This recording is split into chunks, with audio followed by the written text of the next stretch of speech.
Hey Reddit, I don't even know where to start. My head's still spinning.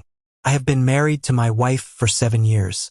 In the beginning, she was everything I thought a partner should be. Supportive, affectionate, funny, the type of person who seemed to get me in ways nobody else ever had. We used to talk about everything. She was my safe place. But over the last year, something's changed. At first, I thought it was just the usual stress of life. Her job's demanding, my hours can get long, and we've both had family stuff going on. But then little things started piling up. She stopped laughing at my jokes, stopped asking about my day. Her hugs turned into these half-hearted pats. And whenever I'd bring up wanting to spend more time together, she'd say I was being clingy or too sensitive. I tried to tell myself relationships go through phases, that it was normal for the spark to fade sometimes. But deep down, I felt it. She was pulling away, and I couldn't figure out why. At least not until recently. So here's how it happened. It was a random Tuesday night. She'd gone to bed early, said she was exhausted from meetings, and needed to sleep. I stayed up a bit longer, scrolling on my phone. When I finally came into the bedroom, I noticed her phone buzzing on the nightstand. Normally, I wouldn't touch it. Honestly, I've never been the type to snoop. But it buzzed 3 times in under a minute, and curiosity got the better of me. The screen lit up, and I saw the name, Daniel W. Work. I thought, weird, who texts their coworker at midnight? I figured maybe it was an emergency project or something. But then a preview of the message popped up, and my stomach dropped. I can't stop thinking about what you said earlier. Wish I could hear your voice right now. I froze. My brain immediately went into overdrive. Maybe it was a misunderstanding? Maybe it was something innocent? Against my better judgment, I picked up the phone, and that's when I saw it.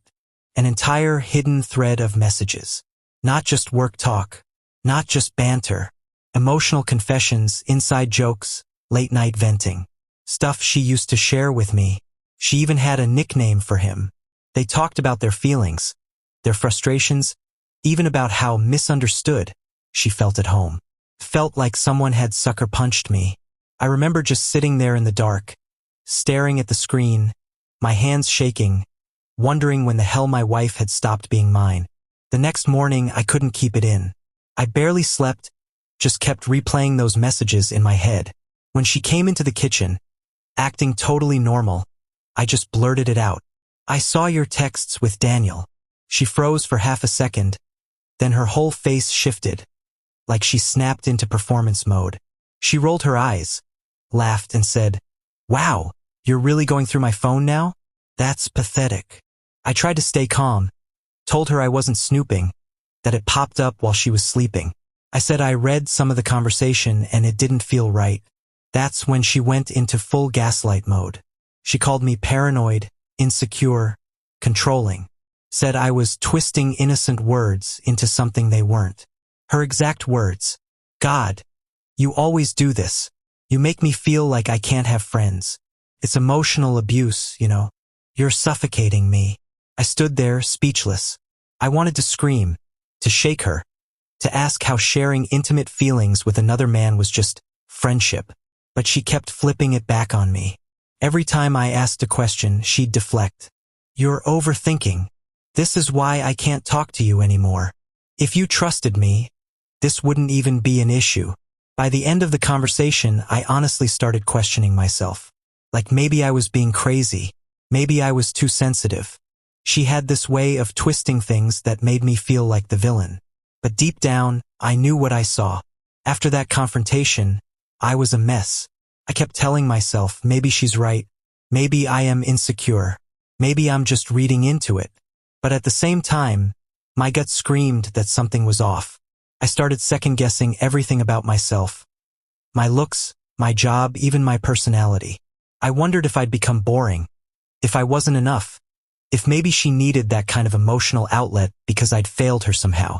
Every little thing she did became a question mark.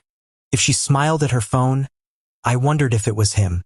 If she stayed late at work, I wondered if they were together. I hated living like that, but the more I asked her about it, the more she pushed back. She'd say stuff like, "You're imagining things. I can't believe you're so jealous." Why can't you just trust me for once? And honestly, hearing that over and over chipped away at me. I felt like I was going crazy, like I couldn't even trust my own perception of reality anymore. Some nights I'd lie in bed beside her, staring at the ceiling, wondering how long this had been going on. Was it months? A year? Did she ever actually stop loving me? Or was it just a slow fade I didn't notice? I hated myself for doubting her. I hated myself for believing her. And I hated myself for feeling like I couldn't walk away. Because despite everything, I still loved her. At some point, the self-doubt started turning into something else. Anger. Because the more I paid attention, the more cracks started showing. First, I noticed she had a second Instagram account I'd never seen before. Under a cutesy nickname she used to call herself in college. I only found it because one of her friends accidentally liked a photo from it while I was sitting next to her. When I asked about it, she brushed it off with, "Oh, that's just my private space. You wouldn't get it." Then came the late-night calls. She'd step outside to get some fresh air or to call her sister. But her voice always sounded different, softer, lighter, like the way she used to sound with me. I even caught her once whispering, "I wish you were here." When I confronted her again, she snapped, "Why are you spying on me all the time? No wonder I can't talk to you about anything." That was the moment something in me shifted. I stopped feeling guilty. I stopped wondering if I was crazy. I knew I wasn't. Then the kicker. One of my friends pulled me aside after a few drinks and said, "Look, man, I thought you knew. A couple of us have seen how she acts around this Daniel guy. It's not just co-workers. Everyone notices it." I felt like the floor disappeared under me. Not only was I being lied to in my own house, but my friends had known. Maybe not the full extent, but enough to suspect. And no one told me until now. That night, lying next to her while she scrolled on her phone and smiled at the screen, I felt my love curdle into something darker. Anger. And for the first time, instead of asking myself, what am I doing wrong? I started asking, what is she doing to me? The next time I confronted her, it wasn't soft or hesitant. I'd had enough of feeling like I was losing my mind. It was a Saturday morning. She was making coffee, scrolling her phone like always. I just came out with it. "I know about the second Instagram. I know about the late-night calls. And I know my friends have noticed how you act with Daniel. So stop lying to me." She froze mid-stir. Then she smirked, actually smirked, and said, "Wow, you've really been busy, detective. What's next? Are you gonna start following me to work?" That smirk broke something in me. I wasn't crying. I wasn't pleading this time. My voice was steady when I told her, "You've been giving him everything you stopped giving me. You can call it friendship, you can call it venting, but it's an emotional affair. And you know it." Her response? She laughed. "You sound insane. You're literally jealous of text messages. This is why I can't talk to you about my feelings. You twist everything into some betrayal." When I didn't back down, she switched tactics, classic manipulation. She brought up the one time I forgot our anniversary years ago, the months I was working overtime to pay off our debt, even my struggles with anxiety. "You've never been there for me emotionally. Of course I need to talk to someone. If you were better at being a husband, maybe I wouldn't have to." That one cut deep. She knew exactly where to stick the knife. But instead of folding like I usually did, I just looked at her and said, "So this is my fault? You breaking my trust, lying to me, hiding accounts. This is all because I wasn't enough." She didn't answer. She just rolled her eyes and walked away, muttering something about me being dramatic. And weirdly, that silence told me more than words ever could. She didn't deny it anymore. She didn't even bother. At this point, I knew I wasn't crazy, but part of me still wanted undeniable proof. Something she couldn't twist, couldn't gaslight away. And unfortunately, I found it. One night, she left her laptop open on the couch. Normally, she was extremely private with her devices, always locking her phone, closing tabs if I walked by. But this time, maybe she slipped. Her email was up, and right there in her drafts was a half-written message to Daniel. Started with, "I don't know how much longer I can keep pretending everything's fine at home. You're the only one who really listens to me. Sometimes I think about what it would be like if it was just you and me. I just sat there staring at it, my chest tight, my hands numb. It wasn't physical, at least not yet, who knows. But emotionally, she was already gone. To make matters worse, I scrolled through the sent folder and saw she had made a whole separate email chain with him, hidden from me. Dozens of late-night exchanges. Complaining about me, about our marriage, about how trapped she felt. And him, eating it up, playing the supportive listener, encouraging her to follow her heart. That was my breaking point. The last shred of doubt evaporated. When she came into the room, I didn't even ask this time. I just said, "I read your emails." She froze, then snarled, "You're unbelievable. Do you hear yourself? You've invaded every corner of my privacy. No wonder I need someone else to talk to. You've made it impossible to breathe in this house." She wasn't even ashamed. She wasn't scared I'd found out. She was angry at me, like I was the villain for uncovering the truth. And that's when I realized she wasn't ever going to admit it, not unless it suited her, not unless she could somehow spin it into another way to make me the bad guy. But now I had the proof, and I wasn't going to let her bury me under her lies anymore. Once I had the emails, I knew I couldn't keep this to myself anymore. It was eating me alive, and I needed someone to tell me I wasn't crazy. So I confided in my best friend first, the same one who'd hinted about her and Daniel before. I showed him the draft email. He just sighed and said, "Man, I'm sorry. I didn't want to be the one to tell you, but yeah, people have noticed. She's basically glued to this guy at work. Everyone can see the way she lights up when he's around." Hearing that nearly broke me. It wasn't just in my head. Other people saw it too. When I finally told my sister, she was furious on my behalf. Her first reaction, "She's gaslighting the hell out of you. You've been doubting yourself for months because she's been twisting the narrative. That's not love, that's manipulation." My sister even admitted she'd suspected something was off for a while, but didn't want to meddle, which pissed me off, honestly. Everyone seemed to know except me. The worst part? When I finally tried to confront my wife in front of her mom, thinking maybe another voice would force some honesty, my wife flipped the script completely. She started crying, saying, "He's been controlling me, Mom. He reads my messages, checks my emails, accuses me of cheating every day. I feel trapped." And her mom believed her, looked at me like I was the monster. I stood there, holding back the urge to scream, realizing how completely isolated she'd managed to make me.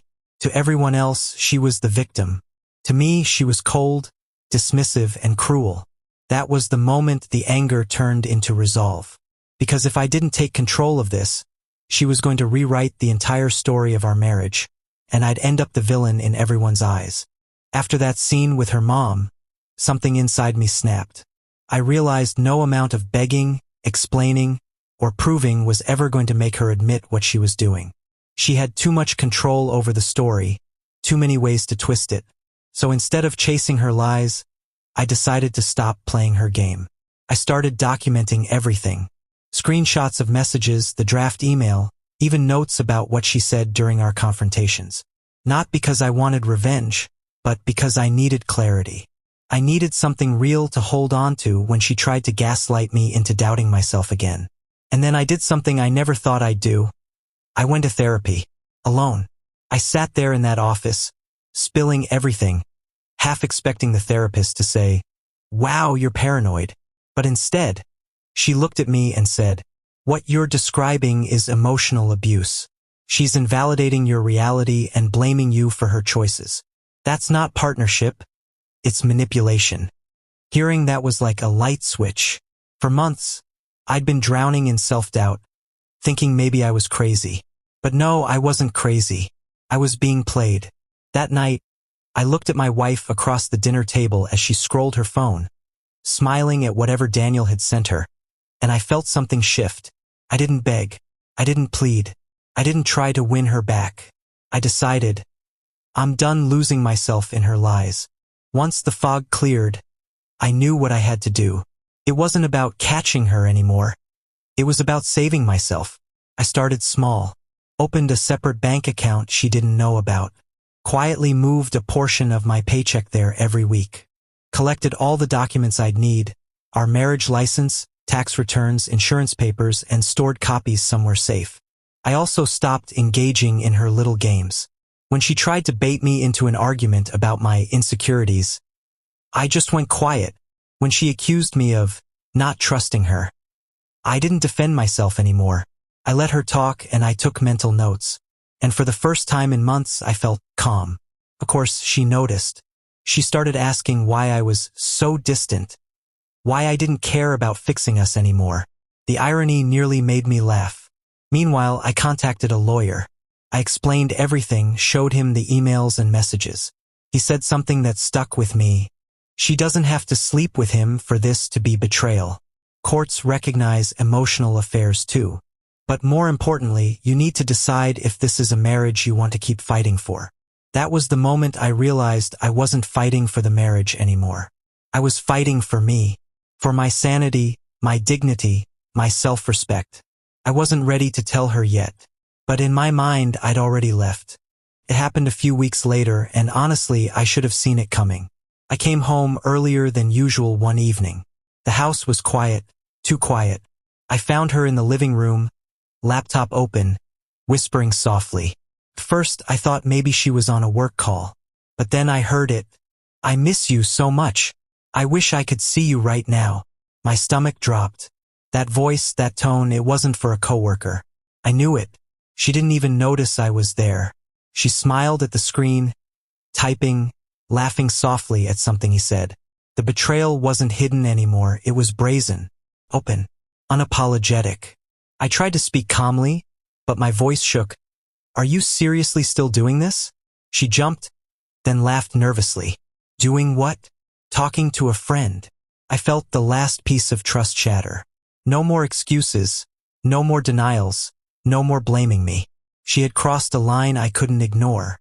And in that moment, I realized the marriage I'd been holding on to, the one I thought we could save, was gone. She had already left it emotionally months ago, if not longer.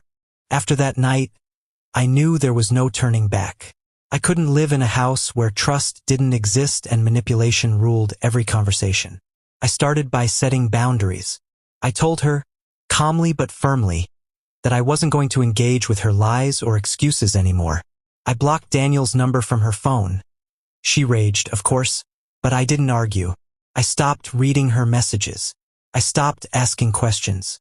I also limited contact with friends who had stayed silent too long. It was painful realizing some people cared more about avoiding awkwardness than protecting me. But I had to focus on myself first. Next, I packed up my essentials, clothes, personal items, documents, and moved them into a separate space. I wasn't ready for divorce yet, but I needed my own sanctuary, somewhere I could think without her presence constantly chipping away at my sanity. Most importantly, I stopped blaming myself. I allowed myself to feel the anger, the hurt, the betrayal, and then slowly, I let it fuel my decision to reclaim my life. She tried one last time to pull me back with tears, accusations, and promises she didn't mean. I listened, nodded, and stayed silent. For the first time in months, I felt steady, solid, like I was finally standing on my own 2 feet. The first few weeks were brutal. I oscillated between anger, sadness, and disbelief. Nights were the worst. I'd lie awake, replaying the messages, her words, her smirks. But gradually, I started to reclaim myself. I went back to therapy regularly, not just to process what happened, but to rebuild my self-worth. I reconnected with hobbies I'd abandoned, running, reading, even getting back into guitar. Little things, but they reminded me I existed outside of her manipulation. I also leaned on friends who truly supported me. Those who had stayed silent initially began apologizing, and while some bridges were burned, the relationships that mattered most deepened. I realized I didn't need approval from anyone who ignored my pain to protect their comfort. Work became a refuge. I threw myself into projects, meetings, and goals I'd neglected. Productivity wasn't a distraction. It was a way to remind myself I was capable, competent, and independent. And slowly, piece by piece, I stopped feeling like a victim. I began to see the betrayal for what it really was. Hers, not mine. She had made choices that hurt me deeply, but I could choose my response. And I chose me. Looking back, there are a few things I wish I could tell the guy I was when all this started. 1. Trust your gut. That little voice telling you something's off isn't paranoia.